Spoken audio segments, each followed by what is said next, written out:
Last Friday night, I was out with some friends, playing a casual game of pool at this rundown bar on the other side of town. My phone buzzed, and I checked it to see a text from my wife, Emma. She said she was working late again. No surprise there. With her marketing job, tight deadlines were just part of the deal. I quickly texted back, telling her not to worry and that I'd grab something to eat on my way home, then went back to my beer. That's when Jake, my buddy, came over, pulling me aside with a strange look on his face. "Hey, I saw Emma today," he started, looking hesitant, like he wasn't sure he should say more. "She was at that new Italian spot, but she wasn't alone." I laughed it off at first. Emma's got plenty of friends. Maybe it was just a work lunch or something. But Jake wasn't buying it. He shook his head, his face serious. "It didn't look like a work thing, man. She was with some guy, and they seemed pretty cozy." A knot started forming in my stomach, but I shrugged it off, trying to laugh. I told myself it was nothing, just Jake being dramatic. But somehow, once he'd planted that thought in my mind, I couldn't shake it. All night, I kept going over it in my head, picturing Jake's face, the way he hesitated like he was afraid of setting something off in me. By the time I got home, it was past midnight. The apartment was dark and quiet. Emma's laptop was on the counter, half open, with an email still displayed on the screen. I'm not usually one to snoop, but a name caught my eye in the subject line, Mark. That's when things started falling into place. I barely hesitated, swiping up to unlock the screen, like my hands were acting on their own. I opened her emails and saw an entire conversation, message after message between her and this guy, Mark. They were hiding behind so-called work meetings and client dinners, but I could tell they weren't talking business. The messages were carefully worded, almost like they were coded, mocking me and how subtle they tried to be while staying just under the radar. Each line made my pulse pound louder. Then I heard a key in the lock. Emma walked in, looking too put together for a late night at the office. Her lipstick was still perfectly intact.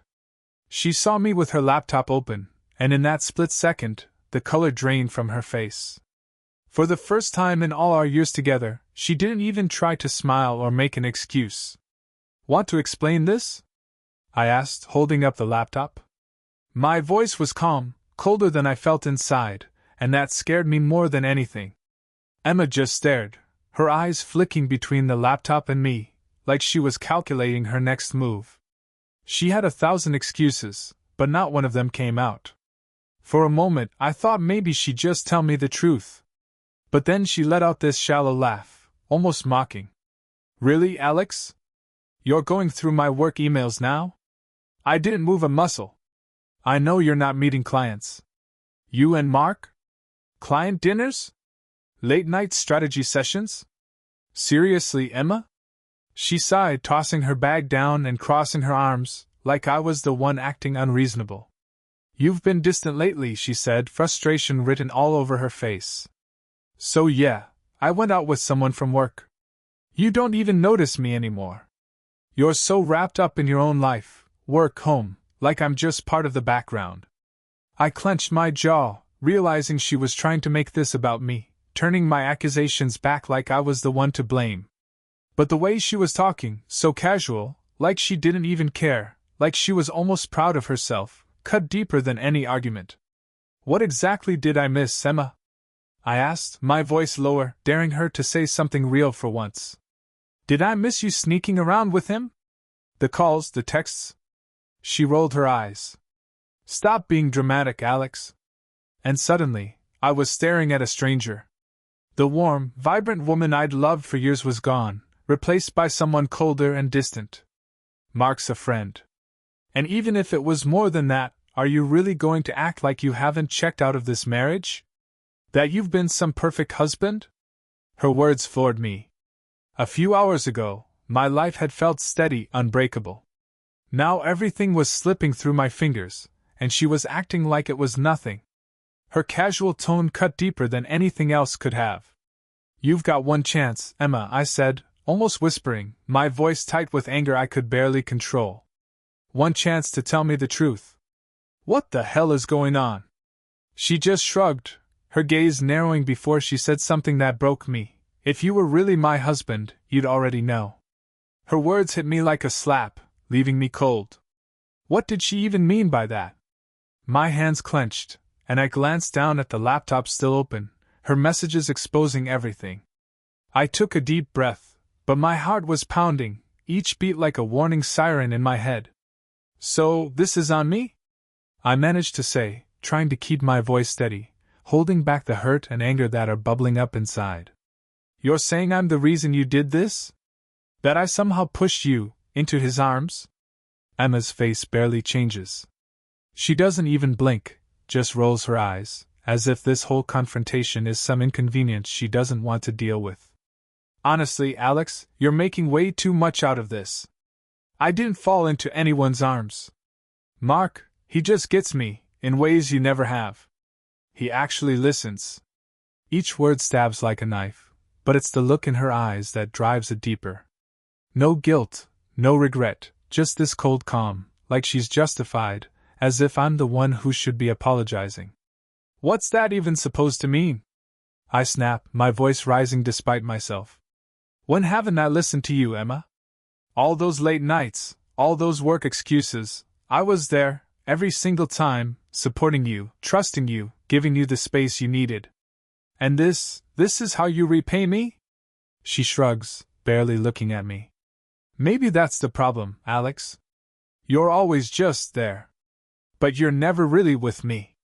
You think just showing up makes you a great husband? Newsflash, it doesn't. Her words hit me, cutting right through every defense I have, each one chipping away at my confidence, making me question everything. But instead of breaking, something clicks into place. I feel a sharp clarity I didn't think was possible in a moment like this. I hold up her laptop, the email thread still glowing on the screen. So what's this then, Emma? Just friendly chats with a coworker who listens? My voice is sharp, almost foreign to my own ears. For a brief second, her expression flickers, and then the mask falls completely. Her eyes turn hard, and this little smirk creeps up, like she's done hiding. You know what? Fine. Yes, Alex. There's more to it. Mark and I, yeah, we're more than friends. The words are blunt, without a hint of hesitation, hitting like a punch straight to the gut. No more excuses, no dodging, she just said it outright, like it was nothing. I stand there, gripping the counter to steady myself as her confession sinks in, poisoning me from the inside. She admitted it, and there wasn't an ounce of regret in her voice. She looked me right in the eye and laid it out, plain as day. I should be furious, maybe yelling, breaking something, but instead, I feel this eerie calm, like shock has numbed every nerve. So, how long? I ask, my voice low, barely more than a whisper, as though speaking too loudly would shatter whatever control I have left. How long have you been seeing him behind my back? Emma tilts her head, like she's deciding whether I'm even worth an answer. Then she replies casually, 6 months. 6 months. A whole half-year of deception, sneaking around, pretending everything was fine while she carried on with someone else. My mind reels, flashing back over the last 6 months. Birthdays, dinners, quiet nights at home, all the moments where she looked at me, smiled, laughed at my jokes, making me believe I was the only one. Now every memory feels tainted, and the weight of it is staggering. I take a step back, needing some physical distance from her. So every time you came home late, every work trip, every team dinner, it was him? She doesn't deny it. She just crosses her arms, looking slightly annoyed, like I'm wasting her time.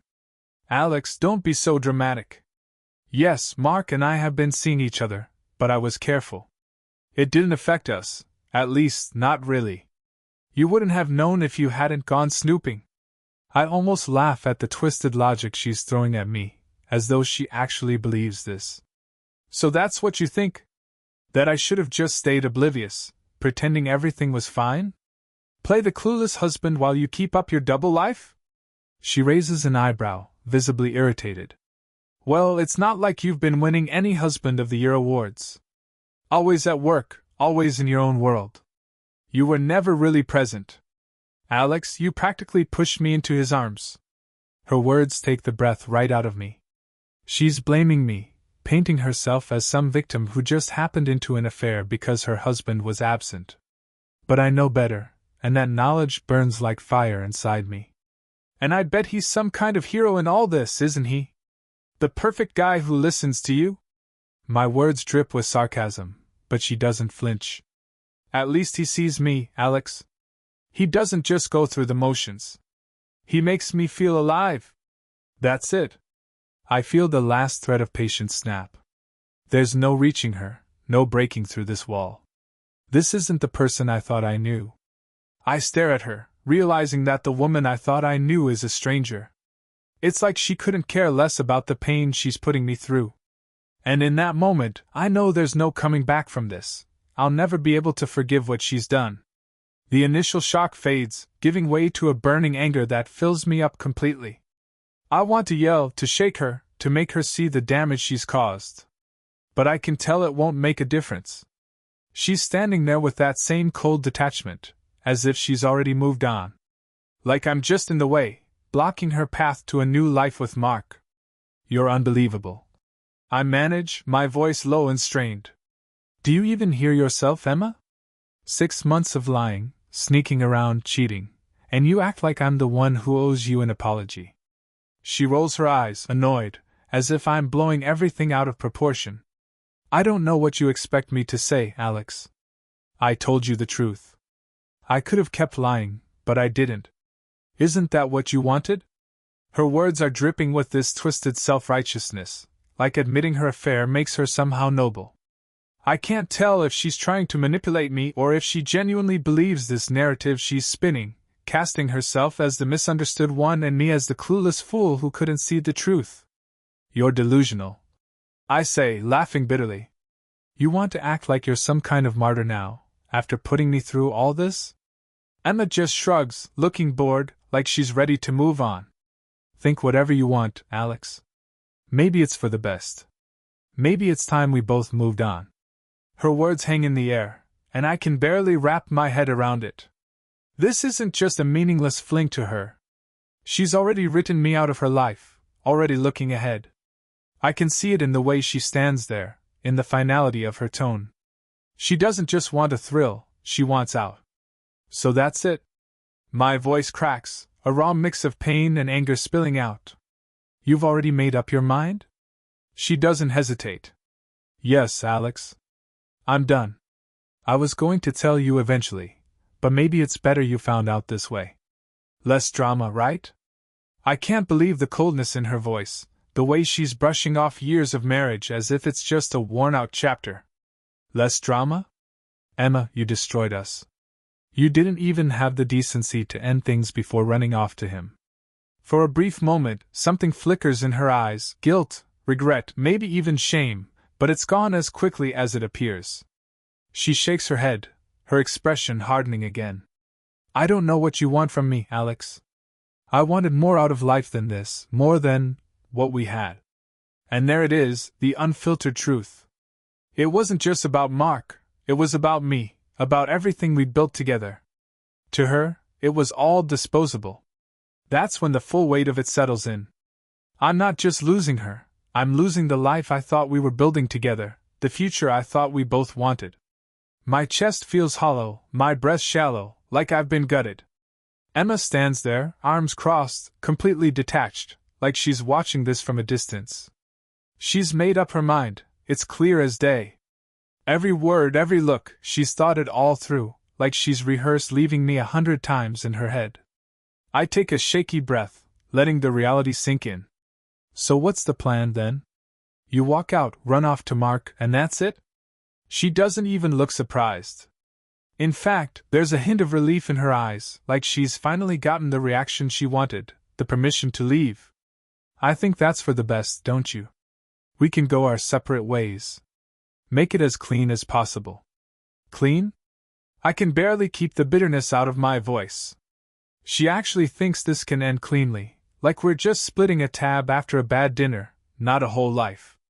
Emma, we built a life together. I say, my voice breaking despite my best efforts to stay composed. This was real to me. I trusted you with everything. And now you're just throwing it all away. She shrugs again, dismissing it like it's nothing more than a bad memory.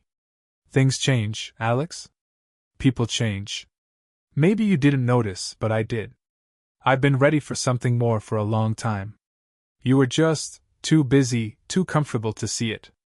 The bluntness, the sheer cruelty of her words, finally shatters whatever hope or desperation I had left. It's like she's systematically dismantling every piece of us that mattered, leaving nothing but wreckage. Comfortable? I let out a hollow laugh, a sound that barely feels like my own. I've been working myself to the bone to build the life you said you wanted. I was there for you, every step of the way, Emma. And this is what you call comfortable? I ask, my voice thick with disbelief. She raises an eyebrow, completely unbothered. Maybe that's the problem, Alex. You were so focused on being there for me that you never actually saw me. You were in love with the idea of us, not the reality. Maybe that's on you. Her words hit me hard. She's not just twisting our past, she's twisting who I am, painting me as some clueless partner who couldn't see what she really needed, couldn't keep up. Like I was just filling the space, holding down the fort while she waited for something better. And right then, something shifts inside me. The hurt, the anger, the betrayal, it all sharpens, hardening into something more resolute. I'm not the oblivious husband she's trying to cast me as. I'm the man who gave her everything, and I'm finally seeing her for who she really is. I straighten up, feeling an eerie calm settle over me, like armor. All right, Emma. I say, my voice steady now. If you want out, then go. You've made it clear I don't mean anything to you anymore, so do what you need to do. A flicker of surprise crosses her face, just for a second. I don't think she expected me to let her go so easily, without a fight. Maybe she wanted me to beg, to plead, to give her the satisfaction of feeling victorious. But I'm done with all that. I'm done with her. She clears her throat, trying to regain her composure. I'll stay at my sister's tonight. I'll come by later this week to pack up my things. Without another word, she turns, grabs her bag, and heads for the door. I don't try to stop her. I don't even look back as she walks out. The door clicks shut, and the silence that follows is overwhelming. Final. I'm alone now, left with nothing but the fragments of what we once were. And for the first time since this nightmare began, I realize that maybe that's exactly what I need. The silence is nearly suffocating. I stand there, staring at the closed door, half expecting her to come back, to say she's made a mistake, to do something that rewinds this whole mess. But nothing happens. The apartment feels empty and hollow, like she's already vanished from my life completely.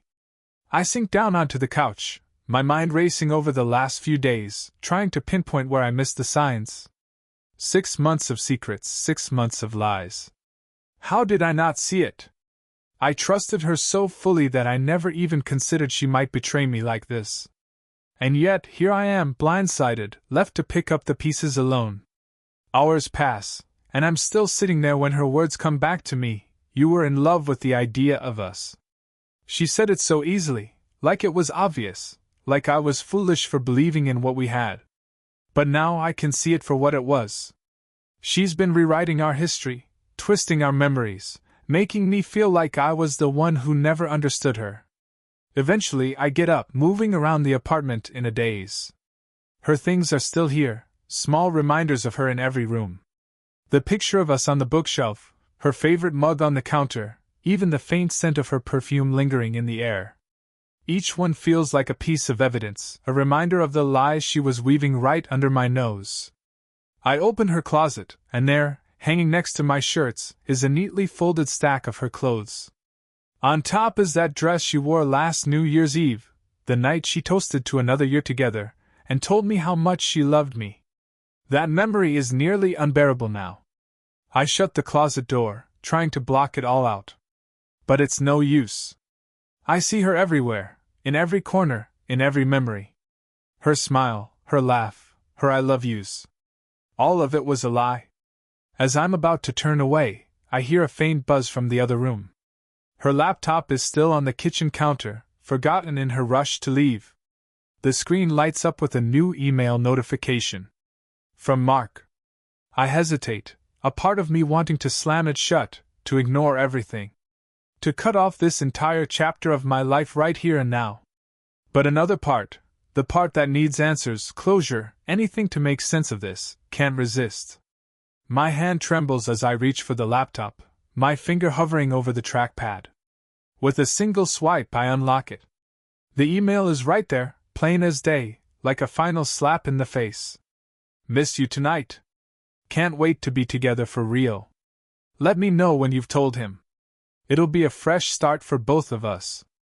I stare at the words, feeling a wave of nausea rising in my throat. This wasn't just some casual fling. She was planning this, waiting for the right moment to cut me out and start a new life with him. The sheer level of her deception is staggering. She kept me around like a backup plan while secretly building an entire future with someone else. I closed the laptop, the shock morphing into a slow, simmering anger. I deserve better than this. I deserve the truth, even if it hurts. As I stand there, surrounded by the wreckage of what I thought was my life, one thing becomes clear: this is the end. There's no going back, no way to piece together what's been broken. Emma made her choice, and now it's time for me to make mine. She may have destroyed our marriage, but she won't destroy me. The anger sits like a heavy stone in my chest, yet beneath it, there's a gnawing need for closure. I can't let it all end quietly, letting her walk away without facing the consequences of what she's torn apart. She might think she's done with me, but I refuse to be just another chapter she can toss aside on her way to something better. I reach for my phone, not sure exactly what I plan to say, just knowing she needs to hear me. But as I scroll through my contacts, my finger hovers over another name: Sarah, Emma's sister. The thought hits me immediately, instinctively. Sarah and I have always been close. She's been there through some of Emma's and my hardest times, and she deserves to know the truth, to see who Emma really is behind those polished smiles and empty I love yous. Before I can second-guess myself, I press call. The phone rings twice before Sarah answers, her voice warm but a little puzzled. It's late, and she knows I rarely call unless it's something serious. Hey, Alex. Everything okay? She asks, a trace of concern already in her tone. I pause, searching for the words, trying to hold back the bitterness building inside me. Sarah, I need to tell you something. It's about Emma. She picks up on the tension instantly, her voice softening. What's going on? Did something happen between you two?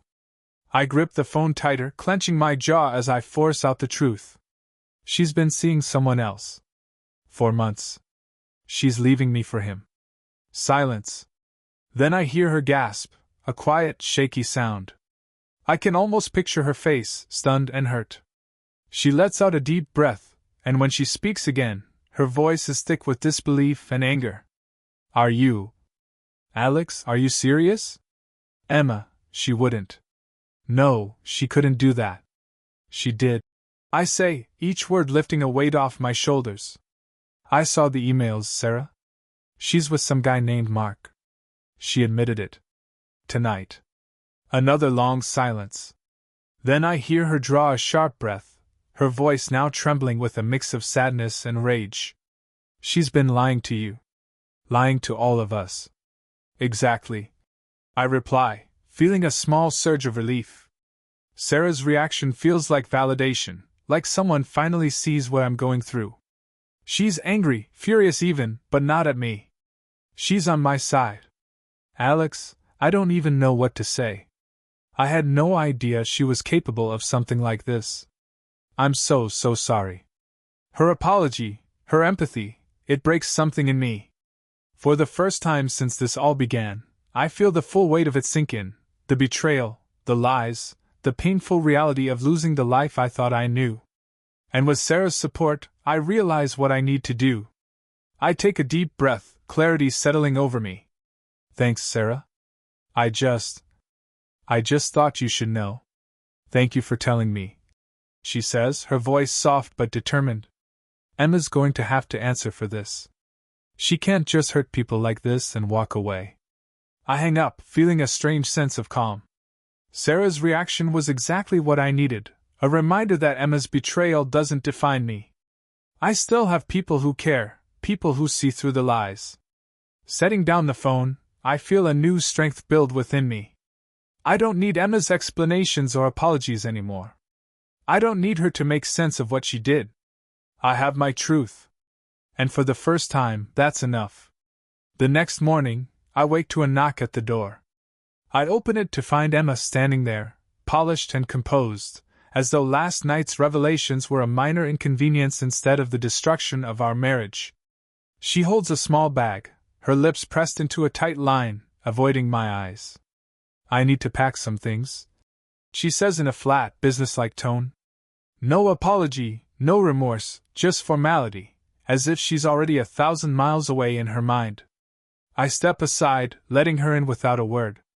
I watch as she moves around the apartment, pulling clothes from drawers, gathering her belongings. It feels surreal, like I'm watching the end of something I never realized was so fragile. She's efficient, quick, avoiding my gaze as if she's packing for a simple trip instead of moving out of our life together. After a few minutes of silence, she finally speaks. I know this is hard for you, Alex, but it's for the best. The words hit me with a renewed sense of betrayal. I feel a surge of anger flare up, but I force it down. There's no point trying to reason with someone who's already rewritten our story to suit her own needs. Still, I can't resist asking the question that's been burning inside me. Was any of it real, Emma? All these years, did it ever mean anything to you? She stops, her back to me, her shoulders stiffening. For a second, I think she might actually answer with something honest. But then she turns, her face closed off, detached. It was real, Alex, she says. Her voice sounds hollow, like she's rehearsed a line. But people change. I changed. And maybe I realized that what I wanted then isn't what I want now. I nod slowly, letting the finality of her words settle. She's finished with me, with us, and there's no part of her willing to fight for what we had. Any trace of the woman I thought I knew is gone, replaced by someone cold, someone who doesn't care about the wreckage she leaves behind. Fine. I say, my voice low but steady. Take what you need and go. I'm done fighting for something that clearly only mattered to one of us.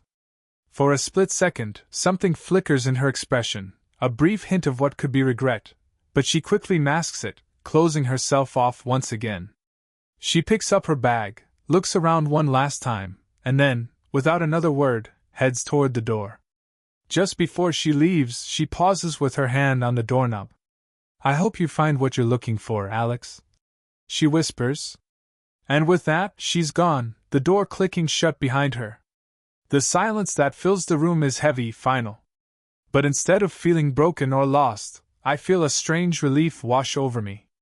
The weight of uncertainty, of holding on to someone who had already let go, is finally lifted. She's made her choice, and now I'm free to make mine. I take a deep breath, letting it sink in. I don't need her to make sense of any of it. I don't need answers from someone who chose lies over love, betrayal over commitment. She may have shattered my trust, but I don't have to carry the burden of her choices anymore. For the first time in a long time, I feel a small spark of something new, a glimmer of hope. As I stand in the middle of the now empty apartment, everything looks the same, but it feels different. Her departure has stripped away layers, leaving the place raw, honest. I'm finally alone with the truth, but it doesn't crush me like I thought it would. Instead, it feels oddly empowering. I look around, seeing traces of her everywhere. Her books on the shelves, the framed photos on the walls, the remnants of a life we built together. But now, these things don't feel precious. They feel like anchors, holding me to a life that no longer exists. If she could walk away from all of it, maybe I can too. I start with the photos. Those framed moments that once looked like snapshots of a happy life now seem like hollow illusions, frozen in times when I believed in a future she'd already abandoned. One by one, I take them down, dropping each into a box without a second glance. Our anniversary photo, that vacation shot from Hawaii, even the New Year's Eve toast she made to forever. They're nothing but remnants of a lie. Next, I tackle the closet, packing up the clothes she left behind, the things she didn't care enough to take. I find an old scarf she used to love, the one she wore our first winter together, and I toss it into the box without a hint of sentimentality. Each item I remove feels like reclaiming a piece of myself, creating a fresh, open space. Her scent, her presence, her grip on this place, it all fades a little more with each box, each memory I choose to let go of. But it's not just the things. It's her hold on me, the trust she shattered, the person I thought I was with her. I see now that she didn't just betray me. She took pieces of me with her lies, pieces I'm finally taking back. The last thing I find is her favorite mug, sitting by the sink from last night. I pick it up, realizing I almost washed it for her after she left. But now, as I look at it, I see it for what it is, a reminder of someone who was never really here, who saw my love as a convenience. I don't need it, just like I don't need her. I drop it in the trash, the sound of it shattering oddly satisfying. It feels like the last tie between us breaking, the final piece of her slipping away. When I'm done, the apartment feels empty but lighter, as if even the walls are breathing again. And I realize that this emptiness isn't something to fear. It's a blank canvas, a chance to rebuild, to create a life that doesn't depend on someone else's loyalty or approval.